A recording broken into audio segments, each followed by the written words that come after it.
Tole akkam jirtu nageenyi keenya bakka isin jirtan maratti isiniif haa ta'u jecha tole har'a immoo kutaa sadaffaa barnoota keenya qabannee isiniif dhufnee jirra. Kutaa tokkoffaa kutaa lammaffaa keessatti qubee ilaalaa turreerra. Amma har'a immoo kutaa sadaffaa waliin ilaalla jechuudha. Namoonni maatii keenya ta'uu barbaadan yuutuubii keenya subscribe, like, share, comment nu gochuudhaan maatii keenya ta'a. Isiniin jenna akkasumas namooti barachuu barbaadanii lakkoofsa asirra jiruun karaa waatsaappii, karaa imoo, teelegiraamii miidiyaa fayyadamtaan kamiiniyyuun nu argachuu dandeessu isiniin jenna. Tole afaan Oromoo waliigalli isaanii 33dha jechuudha. Dubbachiistuu qubee dachaa dubbifamaa dabalatee baay'inni isaanii 33dha jechuudha. Mee tokko tokkoon haa ilaallu.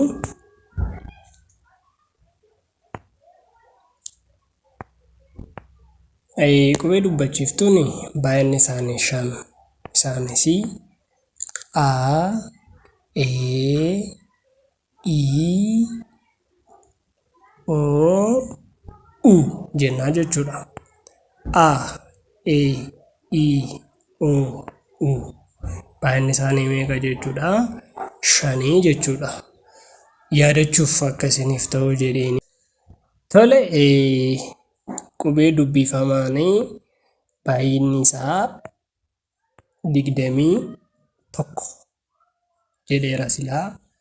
Eenyu faadha isaan kan jedhuu fi yeroo darbe waliin ilaallee turre qubeewwan dubbifamaanii ba, ca, da, fa, ga, ha, ja, ka, la, ma, na, pa, qa, ra, sa, ta, va, wa, xa, ya, za jennee ilaalleerra jechuudha.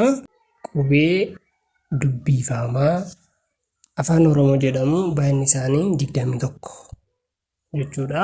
Tole inni kan biraan immoo qubee dachaati.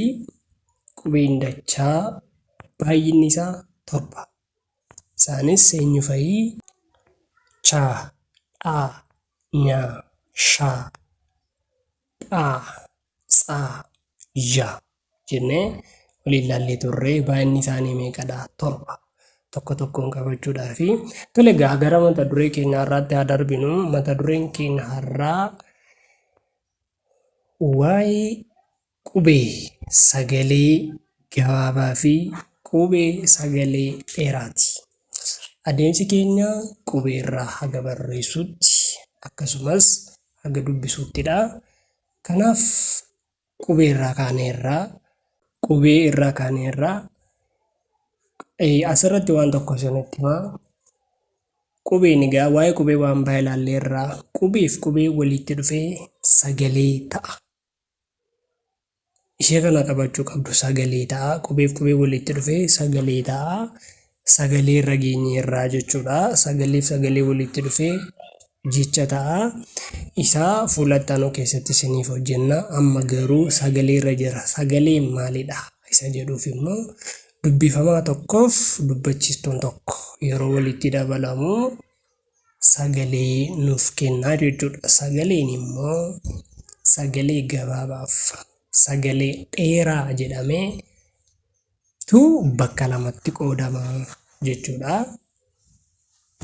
Tole afaan Oromoo yeroo baay'ee dogoggorri isaa asirrattidha.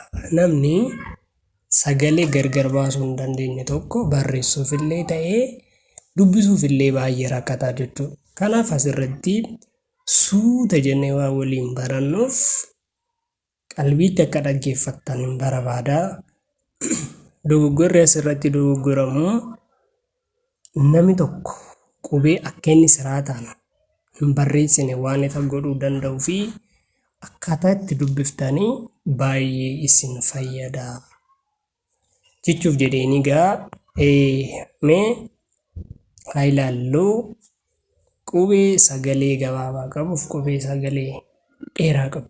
Waan inni akka dabalataatti isinitti himu yoo jiraate afaan Oromoo keessatti qubee dubbifamaan sagalee mataa isaa hin qabu. Qubee dubbachiiftuun mataamti isheeyyuu sagaleedha jechuudha. Sagaleedha, sagalee gabaabaadha jechuudha. Sagalee gabaabaan eenyu fa'aadha? Akkamitti dubbifamu? Isa jedhu mee waliin ilaallu.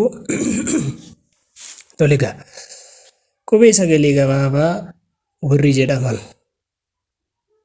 A, E, I, O, U jennaa jechuudha. Malee A, E, I, O, U hin jennu. Maaliifi inni qubee marratti asirratti garuu sagaleedha. Fakkeenyaaf sagalee gabaabaa A jenna. A, E, I, O, U jennaa jechuudha. Tole. Istii irra deebinee A, E, I, O,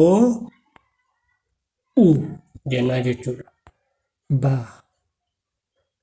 Be, Bi, Bo, Bu jennaa jechuudha. Ca, Cee, Cii, Coo, Cuu, Daa, Dee, Dii, Doo, Duu. Tole amma immoo mee qubee sagalee dheeraa qabu waliin ilaallu. Qubeen sagalee dheeraa qabu immoo akkamitti dubbifama? Isa jedhu waliin ilaallaa jechuudha. Tole egaa isaan immoo warra sagalee dheeraa qabanii warra sagalee dheeraa qaban jechuudha. Tole egaa mee isaaniin immoo waliin haa dubbifnu.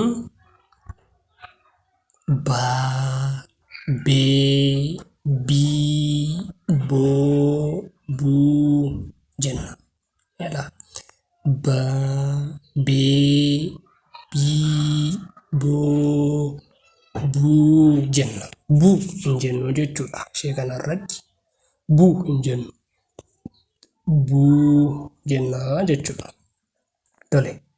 Caa, Cee, Cii, Coo, Cuu,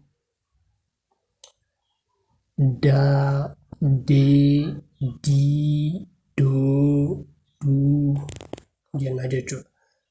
Faa, Fee, Fii, Foo, Fuu jennaa jechuudha. Tole egaa warri kun garaagarummaa qubee sagalee dheeraaf qubee sagalee gabaabaa qabu. Ilaaluuf malee dubbisi keenya isa kanarratti miti jechuudha. Tole. Meegaa walii wajjin haa ilaallu. Gabaabaaf dheeraa wal keessaa ilaallu. Inni guddaan inni nun barbaannu isa kanadha jechuudha. Tole. Amma egaa gabaabaaf dheeraa wal keessa dubbisnaa jechuudha. Tole yennaa dubbisnu isa gabaabaa akka gabaabaatti, isa dheeraa akka dheeraatti dubbisnaa jechuudha. Yeroo dubbisnu baay'ee inni gabaabaan akkamitti, inni dheeraan immoo akkamitti dubbifama waan jedhu waliin ilaalaa deemnu.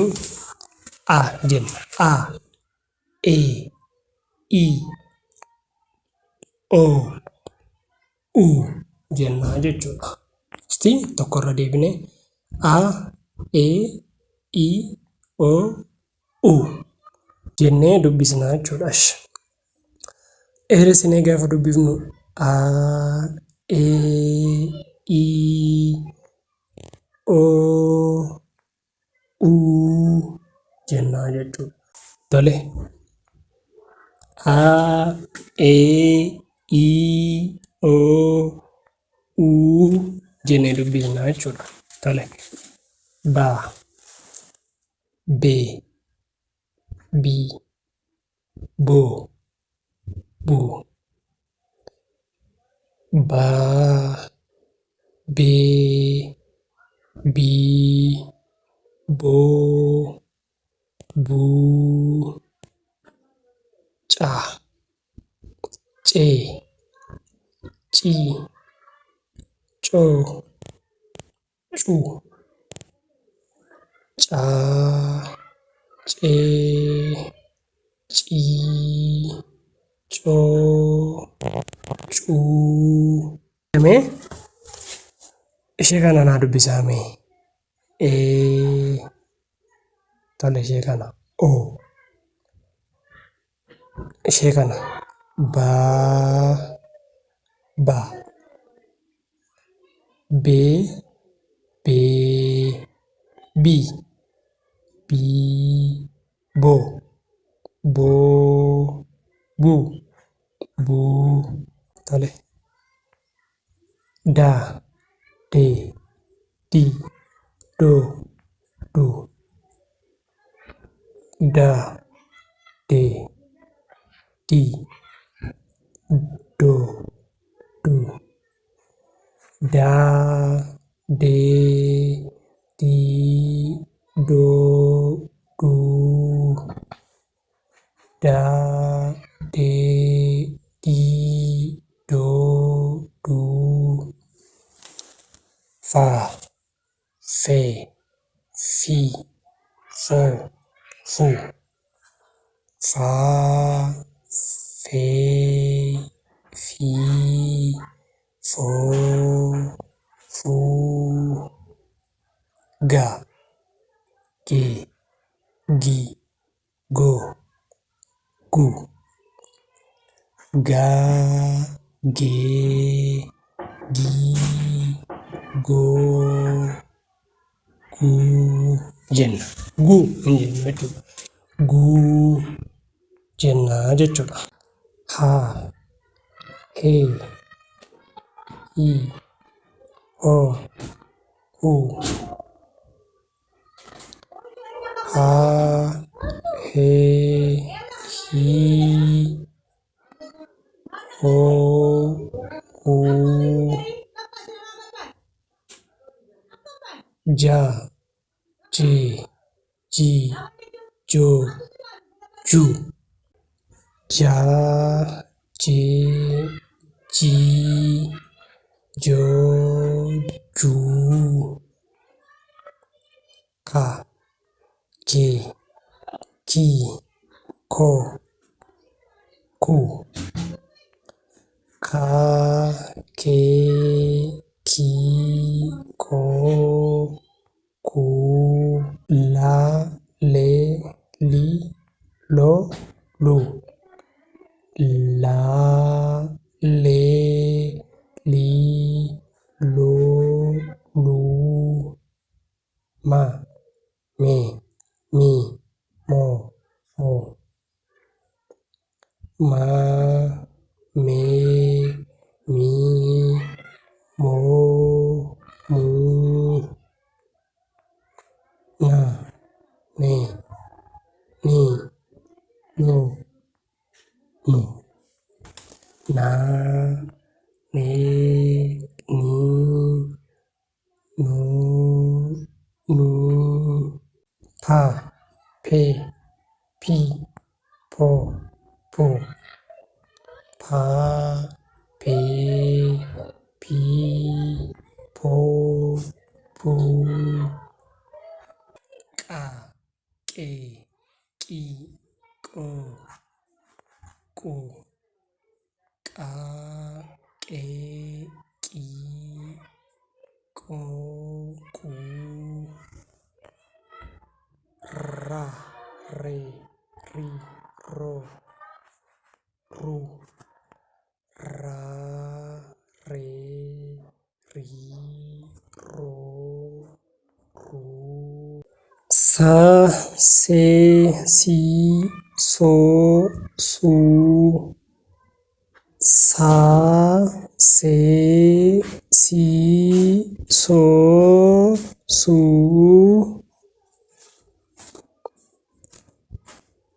ታ ቴ ቲ ቶ ቱ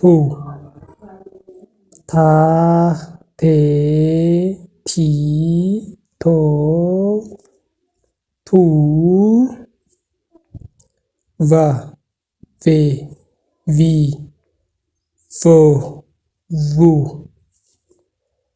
ቫ ቬ ቪ ቮ ቩ ዋ ዌ ዊ ዎ ው ዋ ዌ ዊ ዎ ው ጣ ጤ ጢ ጦ ጡ ጣ ጤ ጢ ጦ ጡ ያ ዬ ይ ዮ ዩ ያ ዬ ይ ዮ ዩ ዛ ዜ ዚ ዞ ዙ ዛ ዜ ዚ ዞ ዙ Tole egaa barnooti keenya irraa kana fakkaataa waan nu dhaggeeffattaniif guddaa galatoomaa.